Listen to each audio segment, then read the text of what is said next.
ألم يعلموا أن الله يعلم سرهم ونجواهم وأن الله علام الغيوب.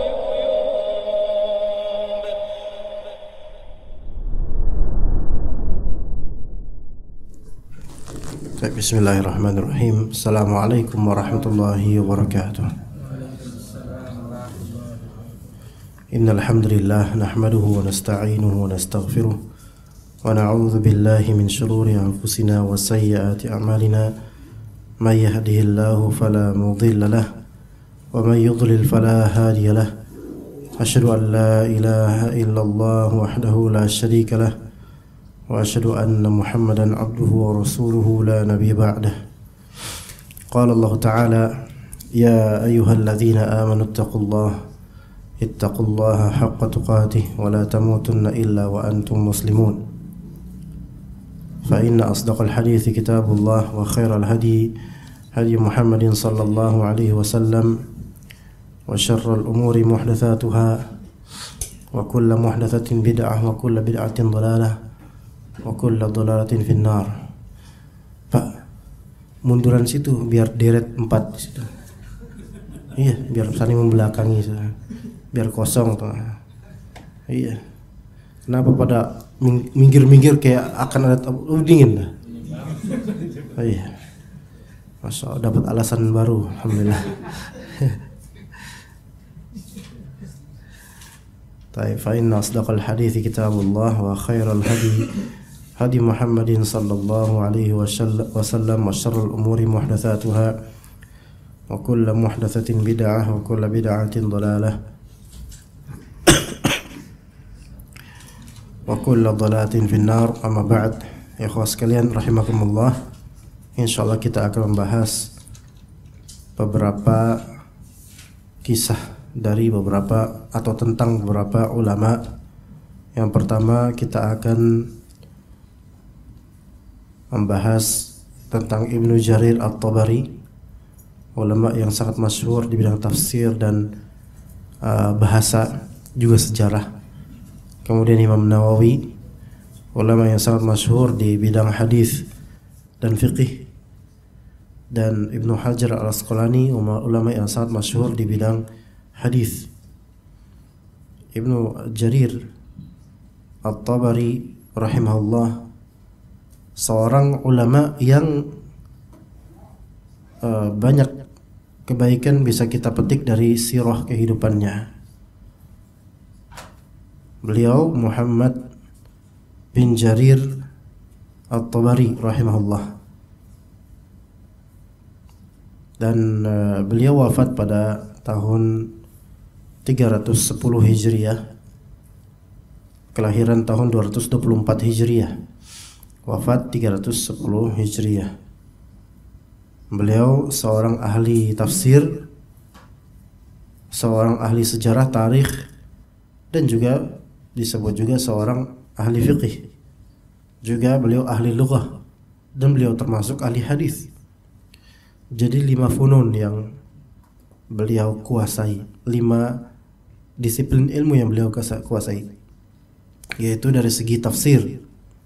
Terbukti kitab tafsir di kitab beliau Tafsir At-Tabari, ya, di kitab Jami'ul Bayan, ya. Kemudian dari segi tarikh, ya, beliau juga mempunyai kitab Tarikh At-Tabari atau Tarikh Al-Umam wal Muluk, ya. Kemudian beliau juga ahli fiqih, tetapi Ibnu Jarir At-Tabari ini tidak mengikuti mazhab tertentu dalam urusan fiqih. Walaupun sebagian dari ulama menisbatkan Ibnu Jarir At-Tabari ke Syafi'i atau Hanafi atau selainnya, tapi beliau independen dari segi fiqih.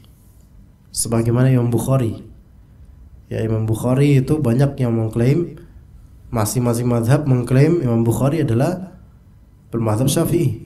Orang Syafi'iyah mengklaim begitu, ya, dan seterusnya dari mazhab-mazhab lain. Tetapi yang sahih kalau seperti Ibnu Jarir At-Tabari dan juga Imam Bukhari tidak condong ke mazhab tertentu dari mazhab yang masyhur, melainkan beliau mujtahid mutlak yang bisa beristinbat sendiri. Kemudian juga beliau ahli lughah. Ya, terbukti di kitab-kitab beliau dengan bahasa yang betul-betul mencerminkan kefasihan beliau dalam berbahasa Arab. Ya. Begitu pula beliau ahli dalam bidang hadis. Makanya kita lihat tafsir At-Tabari, seluruh dari tafsiran salaf itu beliau kemukakan dengan semua sanadnya. Ini menunjukkan hafalan beliau akan sanad-sanad itu sangat besar, sangat banyak. Ya, beliau menghafal banyak sanad hadis dan juga sanad athar salaf. Di kitab tafsir At-Tabari ya bisa dilihat ya, Wassalamualaikum. Tafsir At-Tabari bisa dilihat misal dalam satu ayat, potongan satu ayat, potongan pertama, kedua, ketiga. Potongan pertama disebutkan tafsirnya, sebagian berpendapat begini, maka disebutkan meriwayatkan dari fulan an fulan an fulan dan seterusnya. Juga dari fulan seterusnya, juga seterusnya. Kemudian ada periwayat lain, ada pendapat lain dari ulama bahwasanya tafsirannya adalah begini. Diriwayatkan dari jadi penuh dengan sanad ya. Itu dalam bidang hadis ya. Dan beliau diberi laqab sebagai Imamul Mufassirin, sebagai imamnya ahli tafsir, karena semua ahli tafsir ya yang datang setelah beliau itu merujuk pula ke beliau, karena tafsir beliau penuh dengan riwayat-riwayat salaf. Sementara tafsiran terbaik adalah tafsiran salaf, tafsiran Al-Quran terbaik adalah tafsiran para salaf. Ya begitu ya. Itu Muhammad bin Jarir At-Tabari. Beliau ikhwas sekalian memiliki perjalanan hidup sebelumnya. Dihikayatkan, dan Anda mendengar hikayat ini dari salah satu syekh, kalau tidak salah Syekh Abdurrahman Asy-Syihri, ketika beliau menceritakan tentang At-Tabari. Ketika beliau menceritakan tentang Imam At-Tabari, bahwasanya tadinya ayahnya lah yang ingin menjadi ulama, namun disebabkan ayahnya ini ternyata tidak punya kapasitas dari segi intelijensa, kecerdasan kurang, maka beliau menyerah dan akhirnya berazam, biar anakku saja yang kelak jadi ulama dengan nafkah yang aku berikan, nafkah yang halal, jauh dari yang haram dan syubhat. Maka beliau pun bekerja mencari nafkah yang halal dengan niatan menghidupi anak istri sampai anaknya insya Allah menjadi ulama. Maka terwujudlah hal tersebut. Ya, dengan kesalehan bapaknya dan nafkah yang halal, maka Allah jadikan Muhammad ini, yaitu Muhammad bin Jarir At-Tabari, menjadi seorang ulama. Maka ikhwas sekalian, di sini ada faedah bahwasanya peran seorang bapak sangat penting dalam mentarbiyah anaknya, dan juga efek nafkah halal itu ada, ya, efek nafkah halal itu ada, ya. Antum istighfarnya agak kecilan sedikit, Ana pernah ngomelin orang Padang di Masjid Thoriqul Huda. Ana kajian, pas di depan ana dia zikir pagi petang dan terdengar suara oleh ana. Antum kalau mau zikir jangan sampai kedengaran sama ana atau mengganggu ikhwah lain. Gitu. Ya. Pernah ingat gak tuh? Ingat tahun 2018. Antum orang Padang juga bukan? Oh bukan, berarti beda orang. Alhamdulillah. Karena zikir sambil kajian bagus, tetapi jangan sampai suara tersebut mempengaruhi selainnya gitu. Gak apa-apa, antum nggak tahdzir antum nggak. Besok-besok besok-besok tetap ikut ya. Ya, jangan habis itu besok nggak pernah kelihatan lagi gitu. Ya enggak. Ini kebaikan buat antum insyaallah. Apalagi istighfar, antum astagfirullah, ngeliat ana astagfirullah. Kan rasanya kan kalau ngeliat ana astagfirullah jadinya gimana gitu. Ana kayaknya jelek banget ana gitu. Ya gitu. Antum istighfar kan tadi kan? Iya, Masya Allah. Ngeliat ana sampai astagfirullah. Kayaknya buruk banget. Iya. Jadi ikhwah, tadi apa faedahnya? Apa? Yaitu pentingnya peran seorang bapak dalam pendidikan. Dan juga nafkah itu bisa berefek, nafkah halal ya, dan nafkah haram bisa berefek. Nafkah haram bisa berefek, beneran. Makanya tidak heran kalau antum lihat orang-orang yang hartanya bersubhat, apalagi yang jelas haram hartanya, anaknya itu tidak soleh rata-rata. Secara mujmal ya, secara umum ya. Adapun kalaupun ada yang jadi soleh, itu fadilah dari Allah lah. Mungkin ada kebaikan dari orang tuanya, mungkin yang dari sisi lain. Tapi secara global rata-rata nggak soleh, ya. Tetapi banyak dari orang tua yang berusaha menjaga diri yang haram, menjaga diri dari yang haram, ya, dan mencukupkan dengan yang halal. Dan bersikap wara', yaitu wara' itu hati-hati dalam masalah pendapatan.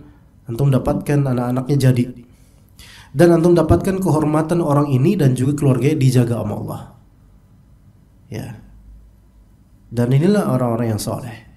Jadi orang yang soleh itu bukan hanya kelihatan ngajar ngaji, kelihatan dia ya rajin sholat jemaah bagus, tetapi juga kesolehan itu dilihat dari muamalah dia. Kayak sebagian orang mengatakan antum tidak bisa menyebut seseorang soleh sampai antum berurusan uang dengannya, ya. Maka ikhwah sekalian, hati-hatilah dalam masalah nafkah. Pendidikan bagus, tapi nafkah juga harus diperhatikan.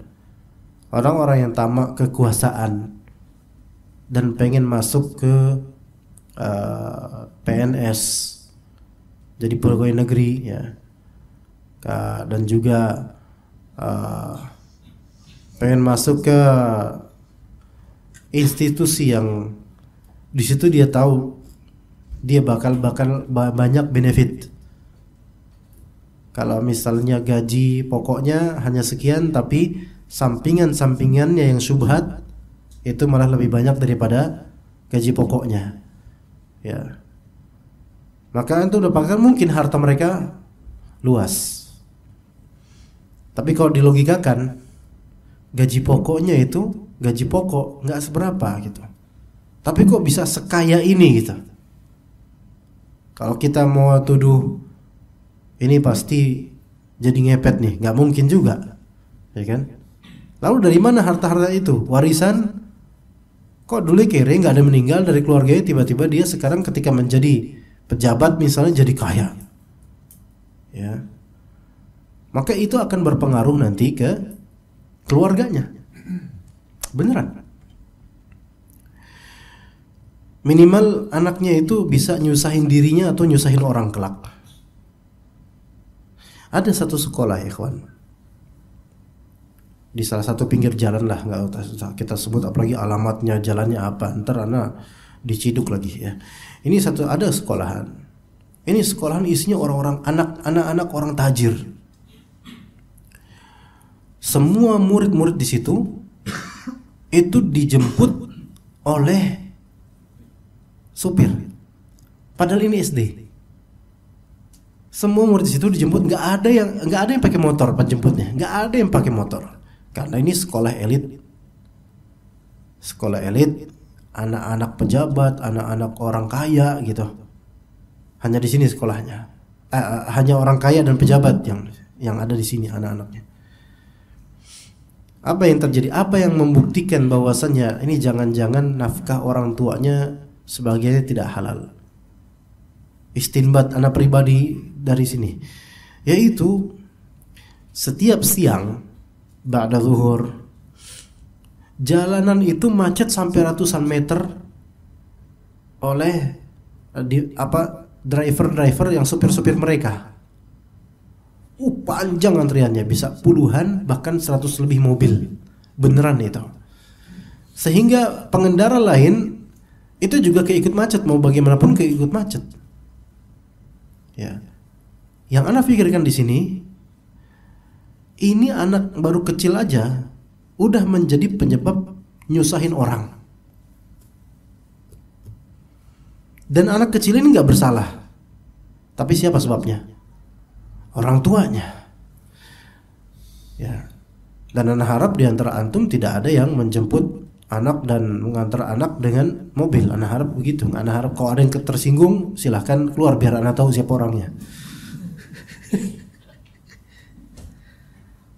Ini bukan masalah kita boleh kaya atau enggak, bukan masalah itu. Tapi kalaupun kita kaya, treatment pendidikan terhadap anak enggak seperti ini. Lihat sebagian dari gus muda.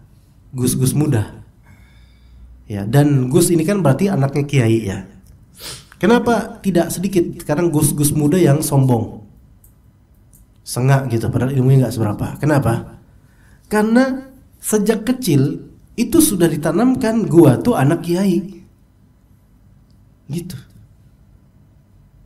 Sehingga mindsetnya gua tuh harus dihormatin. Gua tuh keturunan, misalnya keturunan keluarga Nabi misalnya, atau keturunan kiai lah minimal. Kalau bapak saya dicium tangannya bolak-balik, ya gua kan keturunannya juga dong. Nah gitu.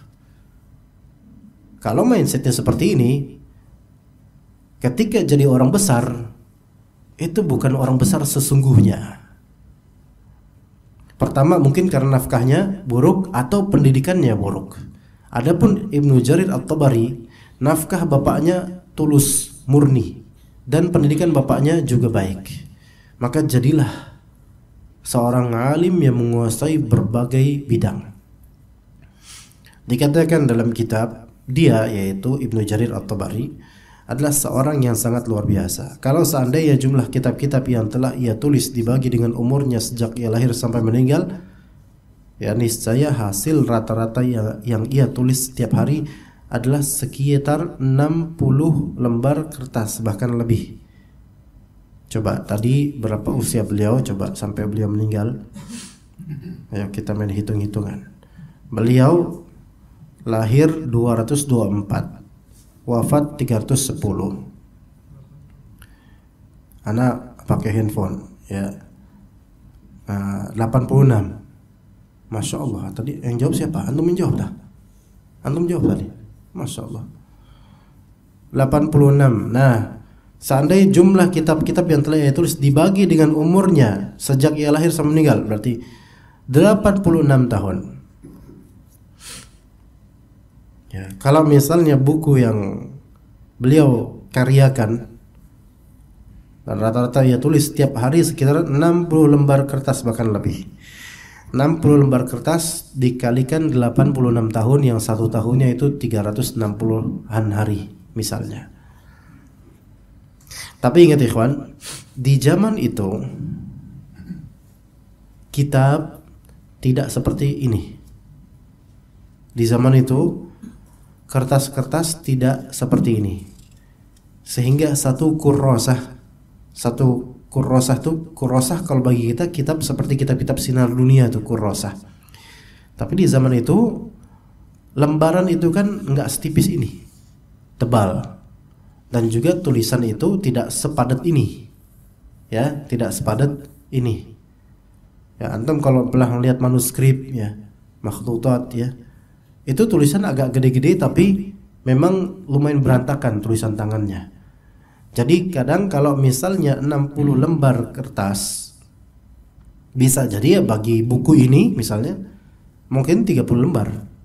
Ya begitu, tapi tetap ya banyak. 30 lembar kali 86 tahun ya. Dan ini merupakan suatu hal yang sangat luar biasa. Dia pernah mengatakan, tapi ini bukan sebagiannya bukan murni beliau tulis ya, sebagiannya ditulis oleh muridnya. Sebagaimana cerita ini, dia pernah mengatakan sebuah rencana kepada murid-muridnya untuk menulis sejarah Islam atau tafsir Al-Quran. Lalu ia meminta untuk disediakan 30.000 lembar kertas. Coba sediakan untuk saya 30.000 lembar. Ayo sediakan sob. Maka para muridnya berkata, ini nulis 30.000 lembar kertas itu jangka waktu yang sangat menghabiskan umur. Maka ia pun mencela murid-muridnya dengan berkata, Allahu Akbar, sungguh semangat kalian telah mati. Ya sudah, sediakan bagiku 3.000 lembar kertas saja.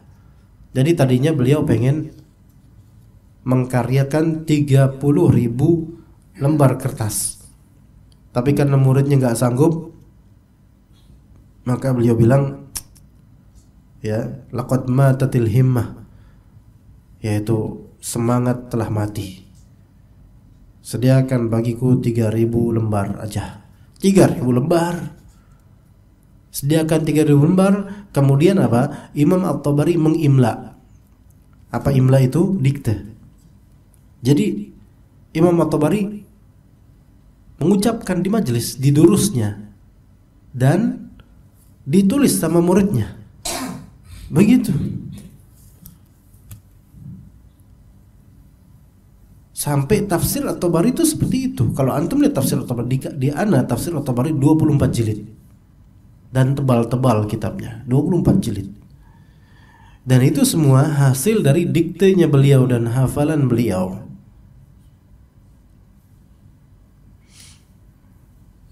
Iya.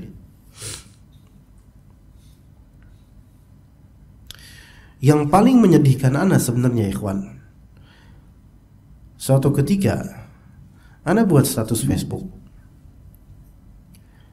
Ana sebutkan di situ, alhamdulillah dari YouTube ini 90%-an penyimaknya YouTube channel ana. Ana yang ana nggak tahu, antum udah subscribe belum? Ana nggak tahu. Kalau belum, Allahul musta'an antum. Itu YouTube channel YouTube ana mayoritas 90% laki-laki yang nonton. Sampai ana tanya kemudian, kajian apa yang antum sukai, yang antum sering dengar secara publik, yang ana tanya. Ada jawaban yang membuat ana sedih ikhwan, yaitu apapun selain tafsir. Masya Allah. Tapi ana diemin, biarin aja, ana nggak menjelekkan orang itu secara langsung, enggak. Tetapi di situ ana sedih. Ya. Kalau misalnya memang ketika ana mengajar tafsir itu metodenya buruk, ya mungkin itu salah ana. Tapi ana merasa metode ngajar tafsir ana dengan umumnya asatidz sama. Ya. Antum dengan kajian tafsir ana enggak? Jelek enggak? Kalau jelek antum boleh pulang sekarang. Tetapi sepertinya, dan ini penyakit sebagian dari ikhwan, kurang cocok dengan kajian-kajian tafsir Al-Quran. Ketika disebut tafsir Al-Quran merasa berat. Kayaknya aduh kok tafsir nih, apalagi tafsirnya surat yang kurang dia kenal. Misal tafsir An-Nisa misalnya, tafsir Al-Maidah misalnya. Aduh. Ya. Ini kekurangan banyak dari penuntut ilmu di Indonesia. Ya. Lebih-lebih kalau masih tercandukan dengan kajian-kajian bertemakan hati dan nikah. Itu mau move on ke kajian tafsir, aduh nggak bisa deh, berat. Berat dari mananya? Berat karena apa? Karena kebodohan atau karena banyak dosa. Ya. Maka Allah jauhkan dari Al-Quran. Ya. Kata Utsman bin Affan aja, kalau kalbu kita itu bersih, maka kita tidak akan merasa puas membaca Al-Quran, akan terus pengen mentadaburi dan membaca Al-Quran. Keagungan ilmu tafsir itu bisa antum lihat di tafsir At-Tabari yang begitu tebal dan penuh dengan sanad serta riwayat athar salaf. Baik, itu tentang Imam Abu Ja'far Muhammad bin Jarir At-Tabari. Kita lanjut kemudian ke Al-Imam An-Nawawi, ke Al-Hafiz An-Nawawi rahimahullah.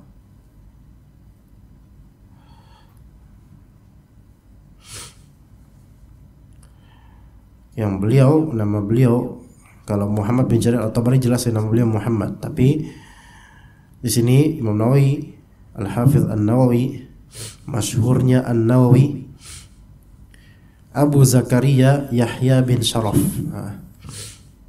Yahya, namanya Yahya. Beliau lahir 631, wafat 676. 631 wafat 676. Wafat dalam keadaan tidak tua. Ya, wafat di usia 45. Wafat di usia 45. Ulama yang wafat di usia 45 itu dianggap wafat muda, mati muda. Iya. Kalau orang bejat wafat 40, kenapa nggak dari dulu matinya? Nah kan gitu. Tapi kalau ulama sangat disayangkan kalau wafat di usia 45 gitu loh. Karena kebaikannya masih dibutuhkan orang gitu kan. Tapi Allah Ta'ala mentakdirkan apa yang Allah inginkan. Beliau Imam Nawawi bermadzhab Syafi'i. Sebagian dari ulama di antaranya Syekh Saleh Al-Utsaimin. Ya, Syekh Saleh Al-Utsaimin berpendapat bahwasanya An-Nawawi ini sebaiknya tidak digelari Al-Imam di sebelum namanya. Silahkan gelari dengan As-Syekh atau Al-Hafiz. Karena Syekh beliau seorang Syekh dari segi ilmu dan Al-Hafiz dari segi hadis. Tetapi disebut Al-Imam maka kurang tepat bagi Syekh Saleh Al-Utsaimin. Kenapa? Karena dalam masalah akidah, terutama berkaitan sifat-sifat Allah, dalam syarah Sahih Muslim Imam Nawawi, ya saya sebut imam karena udah biasa nyebut itu. Ya, itu banyak takwilan-takwilan yang pro ke madhab Asy'ariyah. Ya, maka dengan itu lebih cocok disebut Al-Hafiz atau As-Syekh. Cuman ketika memang secara istilah sudah masyhur di kalangan ulama bahwasanya beliau dipanggil imam, ya khalas. Mudah-mudahan tidak apa-apa kita menyebutnya Al-Imam An-Nawawi. Sama dengan sebelum Imam Nawawi 200 tahun sebelumnya ada Abul Ma'ali Al-Juwaini, penulis kitab Al-Waraqat. Itu punya julukan Imamul Haramain. Ya, disebut imam juga. Tapi beliau adalah pentolan Asy'ariyah di masanya. Walaupun di akhir hayatnya dihikayatkan beliau bertaubat rahimahullah. Jadi kalau sudah menjadi masyhur di kalangan ahli ilm disebut imam, maka qadarullah, ya mau enggak mau kita terbiasa menyebutnya imam. Beliau Imam Nawawi adalah muhaddits, faqih dan lughawi. Ya, beliau adalah keunggulan An-Nawawi di bidang hadis, fiqih dan bahasa. Di bidang hadis paling abroznya, yaitu paling tingginya keilmuan beliau di bidang hadis dan fiqih dan bahasa. Hadis, fiqih dan bahasa.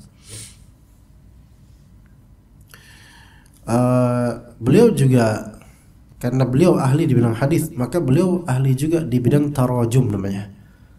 Tarajum itu artinya biografi. Jadi dalam khazanah Islam ada ilmu namanya ilmu tarajum. Jamak dari tarjamah, yaitu ilmu tarajum, ilmu biografi rijal al-hadis atau ilmu biografi ulama. Ini ada ilmu tersendiri. Seperti ilmu rijal. Dan itu dalam era mutaqaddimin, yaitu eranya salaf dan eranya Imam Bukhari, ilmu-ilmu tentang perawi-perawi, tentang biografi para perawi itu disebut ilmu tarikh. Ilmu tarikh. Makanya Imam Bukhari punya kitab At-Tarikh Al-Kabir.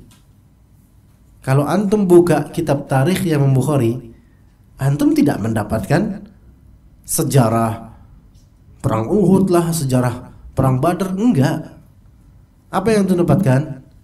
Yaitu biografi para perawi.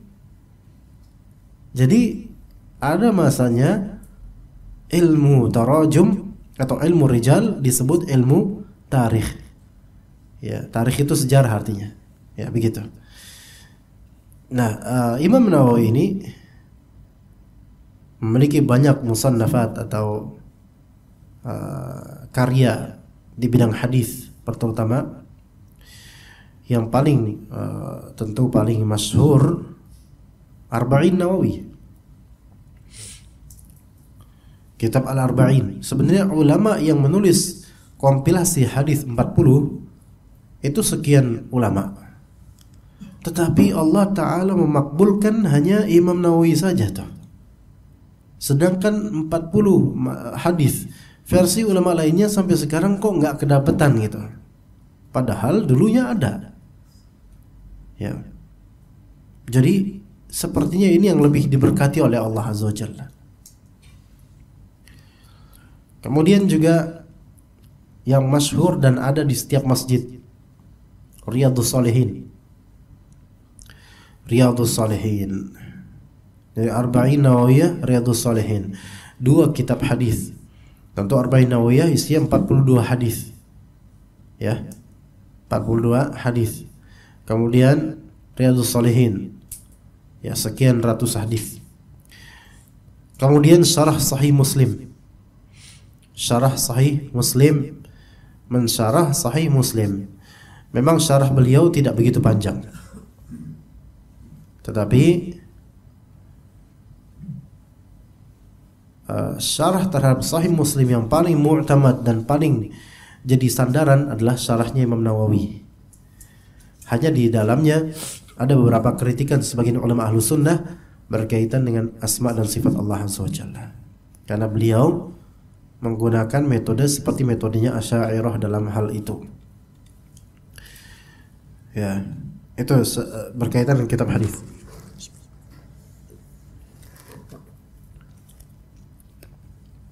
Dalam bidang fikih, beliau memiliki beberapa karya.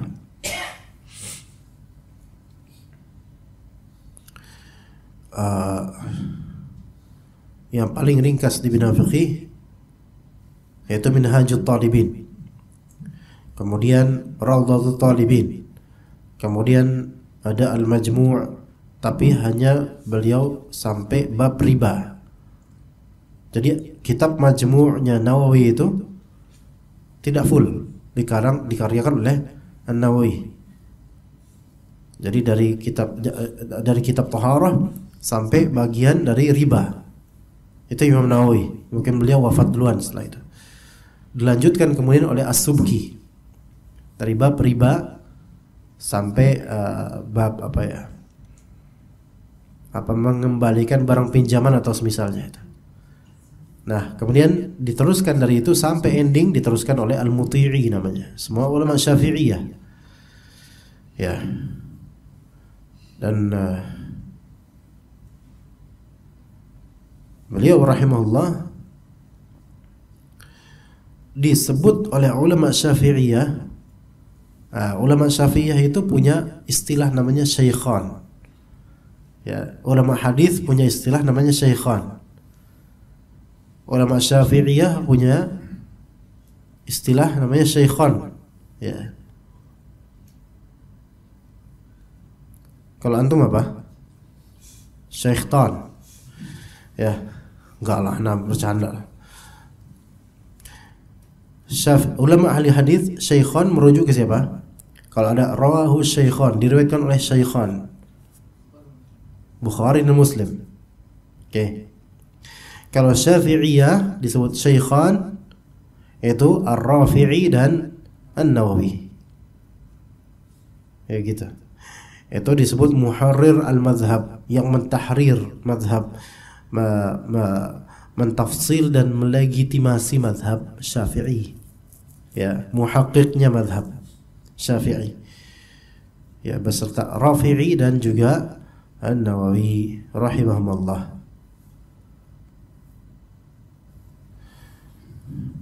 Dan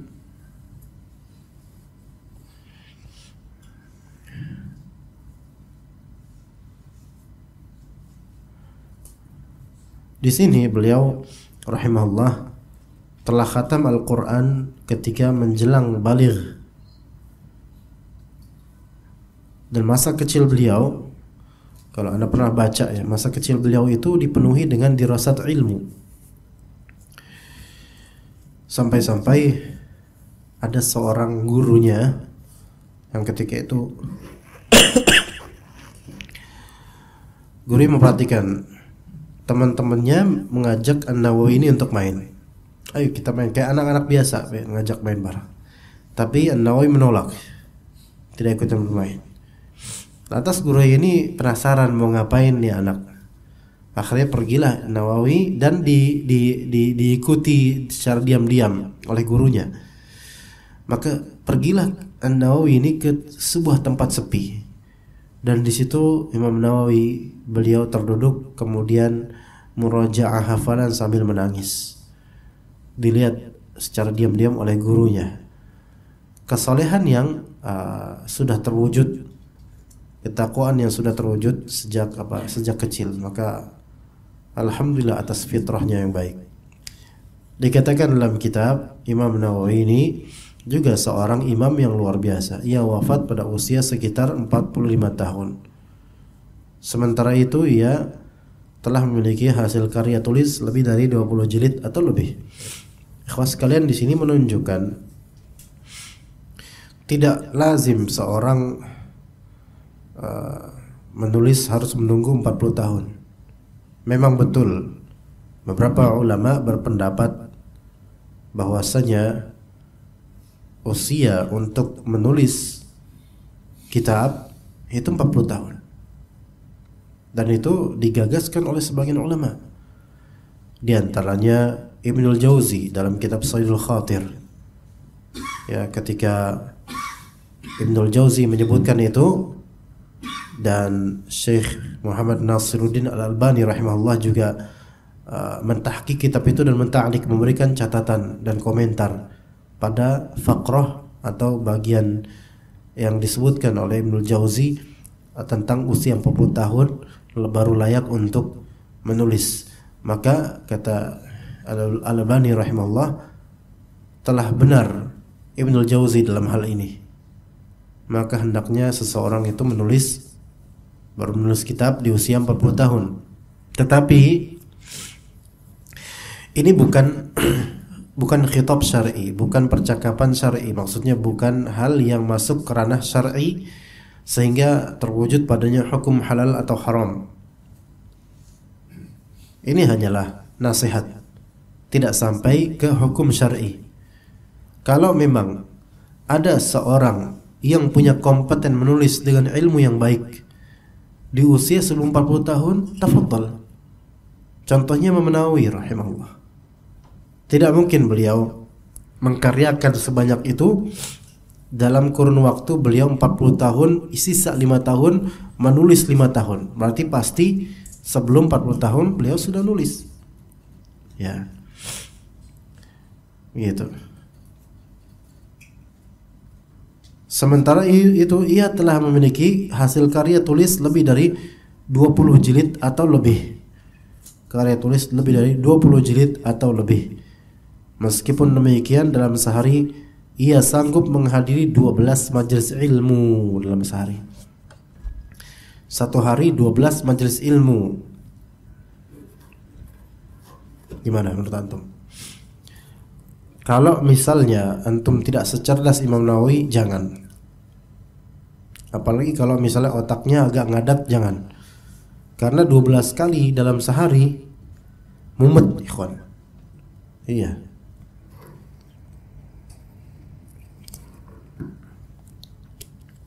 "12 majelis ilmu dalam sehari." Ini juga menunjukkan di zaman itu majelis ilmu itu banyak, ya, dan mencetak ulama gitu loh. Kalau sekarang majelis ilmu banyak, tapi mencetak Facebooker, YouTuber. Karena zaman dulu dengan sekarang effort untuk ke majelis ilmu beda. Sekarang mudah. Ya, kalau antum misalnya sudah mengenal manhaj salaf di zaman-zaman sebelum 2010 lah. Zaman sebelum sebelum ada handphone, sebelum itu info kajian tuh dapat dari mana coba logikanya? Ya kan?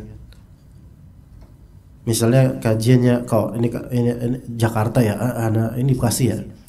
Enggak, kalau Jakarta misalnya kajian Ustaz Abdul Hakim misalnya. Dari mulut demi mulut ketika belum ada handphone dulu. Tapi kok orang tetap pengen datang. Dan juga transportasi ketika itu angkot, kereta misalnya.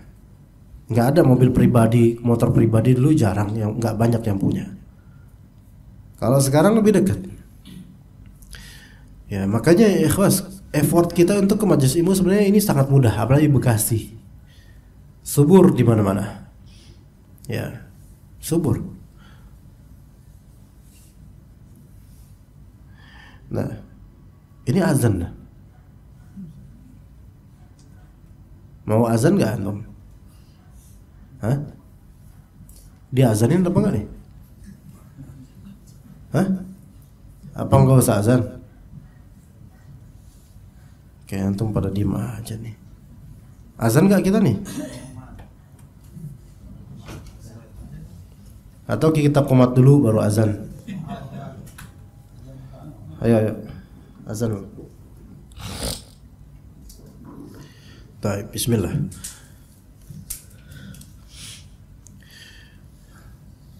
Imam Nawawi juga memiliki kitab Syarah Sahih Muslim, juga Tahdzib al-Asma wal Lughat, juga kitab Rawdatul Talibin, dan juga Al-Majmu'. Walaupun beliau menulis Al-Majmu' sebagiannya, ya sebagian lagi ditulis oleh As-Subki dan Al-Muti'i. Nah, kitab Al-Majmu' ini dalam pandangan ulama mazhab Syafi'i semanzilah dengan kitab Al-Mughni dalam pandangan ulama mazhab Hanbali. Ya. Yaitu semanzilah. Belum lagi dengan artikel-artikel kecil yang beliau tulis. Juga semisal kitab Riyadhus Shalihin Al-Adhkar, Al-Adhkar Imam Nawawi. Juga Arba'in Nawawiyah. Lihat keberkahan yang Allah berikan pada sebagian kitab beliau, di antara Arba'in Nawawiyah dan Riyadhus Shalihin itu di semua masjid di belahan dunia ini semua. Mereka menerima ini. Semua dari semua ormas Islam dan mazhab Islam memakai kitab itu. Ya, Masya Allah. Berkaitan dengan kitab Al-Majmu', maka sebagian ulama belakangan ini banyak yang merujuk padanya. Dikarenakan kitab ini termasuk kitab yang telah masyhur dan beredar di mana-mana, sehingga banyak orang yang mengatakan Imam Nawawi berkata begini begitu. Maksudnya kitab Al-Majmu' itu satu nama, tapi untuk sekian belas jilid, atau bahkan sebagian cetakan 20 jilid lebih. Ya. Sehingga semua orang kalau banyak orang yang penting Al-Majmu', maka dinisbatkan langsung ke Imam Nawawi. Padahal Imam Nawawi hanya menulis sepotongnya, sebagian awalnya. Nah, jadi sehingga mereka mengatakan Imam Nawawi berkata dalam Al-Majmu'. Tapi harus dilihat Di bagian mana perkataan itu? Banyak dari mereka yang menyangka bahwa kitab ini seluruhnya ditulis oleh Al-Imam An-Nawawi. Padahal sebenarnya kitab ini ditulis secara bergantian oleh 3 ulama dari generasi yang berbeda, ya, yaitu An-Nawawi, As-Subki, dan Al-Muti'i. An-Nawawi mensyarah terhadap kitab Al-Muhadzab. Jadi ada kitab Al-Muhadzab karya Abu Ishaq Asy-Syirazi. Abu Ishaq Asy-Syirazi, ya, ulama abad ke-5 Hijriah. Ulama Syafi'iyah, ya, Al-Muhadzab. Al-Muhadzab karya kitabnya. Dari awal kitab Al-Majmu' sampai awal-awal bab riba. Nah, itu. Ya. Bab riba itu merupakan bagian cabang dari kitab Al-Buyu' tentang pembahasan jual beli. Berada di bagian akhir jilid 9, ya, tapi cetakan beda-beda, ya. Nah, setelah awal bab riba tidak dilanjutkan di generasi berikutnya oleh As-Subki dari bab riba sampai bab mengembalikan barang karena ada cacat. Dalam pembahasan tentang jual beli juga masih.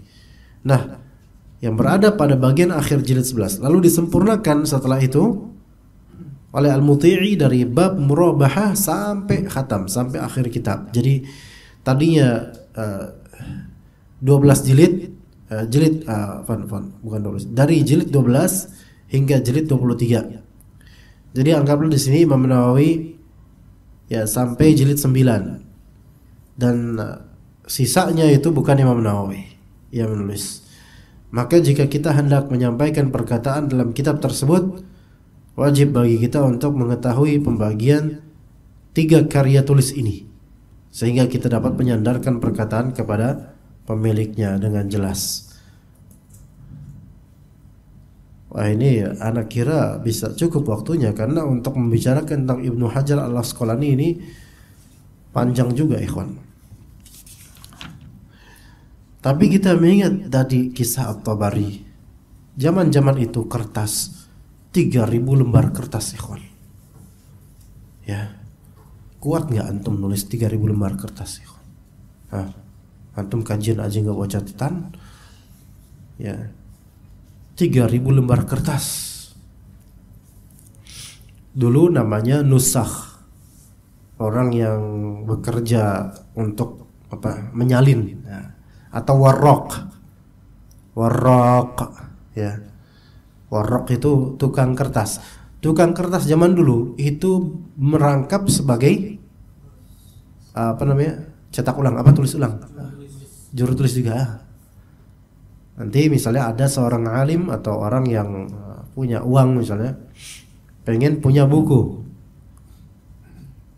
ada buku ini enggak? Jadi dia order dulu, istisna, ya, kapan rampungnya tulisan, misalnya kok karena ini panjang jadinya bisa sampai berapa hari gitu, maka ditulis ulang, ya. Biasanya warraq, ya, itu ya baik-baik aja tulisannya gitu. Tapi beberapa ulama ya, itu ada yang dikenal memiliki su'ul kitabah atau sayyul kitabah. Tulisannya weli pisan, jelek banget, ya. Ya, jadi sebagian dari ulama, ya, memiliki tulisan yang sangat sulit dibaca. Anda lupa apa di antara contohnya Abul Mudzaffar As-Sam'ani atau yang lainnya, Anda lupa. Tapi ada beberapa ulama yang, atau yang lainnya, Anda lupa siapa namanya, yang manuskripnya itu ada, cuman tulisannya itu nggak bisa dibaca sama orang, sehingga ahli manuskrip nyerah. Daripada ngarang, udahlah, sehingga menahan diri dari mengatakan, menulis apa yang tidak sebenarnya gitu loh. Ada. Jadi sebenarnya khazanah penulisan zaman dulu itu besar loh. Belum lagi yang di Andalus, sampai sungai-sungai menjadi hitam karena buku-buku Islam itu diceburkan ke sungai dan tinta-tinta menyeruak menjadi sungai gitu. Jadi sebenarnya Masya Allah khazanah Islam itu jauh-jauh melampaui khazanah Yunani atau apa. Islam itu agama membaca, ikhwan. Ya. Namun ada satu cerita dari seorang ahli hadis yang ana simak. Ada ulama. Nah, habis ini kita komat deh ya. Gak apa-apa kan? Ada ulama, beliau